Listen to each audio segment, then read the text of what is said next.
Assalamu alaikum wa rahmatullahi ta'ala wa barakatuhu. Jama'ar Niger, Najeriya, Kamaru da duk inda wani bahaushe yake, ina ma kowa fatan alkhairi. Farko dai zan gabatar da kaina, sunana Amana, wanda aka fi sani Dan Amana a harkar waƙa. So magana ta gaskiya shine duk inda ɗan Nijar yake ɗan uwa ne gun ɗan Najeriya. Haka zalika duk inda ɗan Najeriya yake ɗan uwa ne gun ɗan Nijar. Hatta da kamanninmu ma wani ɗan wata ƙasa ba zai bambanta ba, hatta sai ka faɗa masa daga ƙasa kaza kake. So tunda dai haka ne ya kasance, hatta da kamanninmu ma tsakaninmu ma ba za mu iya bambanta kamanninmu ko daga Nijar ko a Najeriya idan mun haɗu a wata ƙasa daban.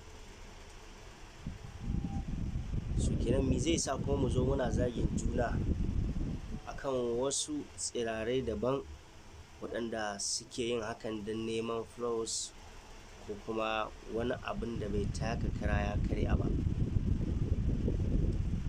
So magana ta gaskiya, duk wanda aka zo aka ce a ƙasar ka babu makaranta ko kuma ba a ga makaranta ba, ana tambaya a gurinka, saboda Allah jama'a wace amsa ce za ka bayar?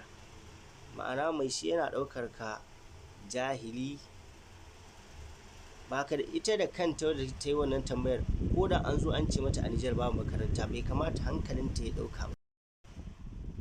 Na ga ta fito tana bayani wai a daina zagin iyayenta tunda ita bata zagi kowa ba. Wanda ya ce a ƙasar ka bai ga makaranta ba, ai ya gama da kai duniya.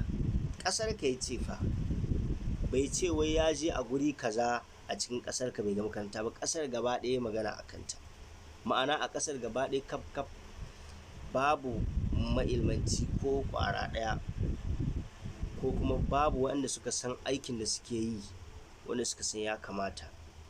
So wani irin zagi ne, wani irin cin mutunci ne, wani irin rashin adalci ne ya kai wannan? Ai amsar da zaki samu ba wai iya amsar ki kawai ta tambayar da kika yi ba zaki samu, tunda zagi kika yi, yana amsar da zaki samu ma zagi ne.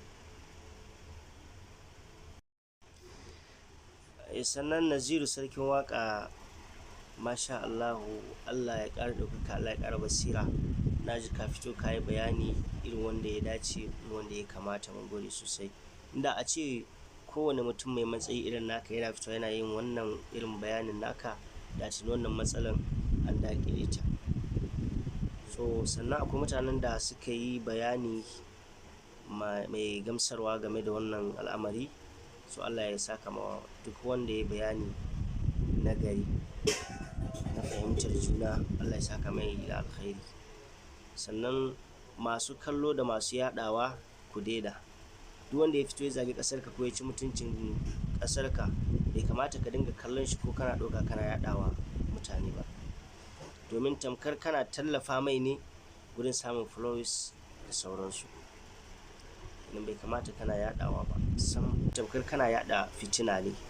Da zaran ka gani yi blocking, in ma ka gani to kai blocking din wannan videos din ko ka kawar da shi, ka dai samu hanyar da za ka bi. Wannan videos kin bai kamata kai ka ɗauke shi ka yaɗa a gaba ba, tamkar kana yaɗa fitina ne. Don wani iya fahimtarsa da zarar ɗan ƙasa kaza ya fito ya zagi wata ƙasar, to zai ɗauka kamar duka ƙasar ce gaba ɗaya ta rena wata ƙasar, bayan kuma a cikin ƙasar mutum ƙwalli ɗaya ne tak ya fito ya zagi ƙasar. Kenan bai kamata laifin wani ya shafi wani ba.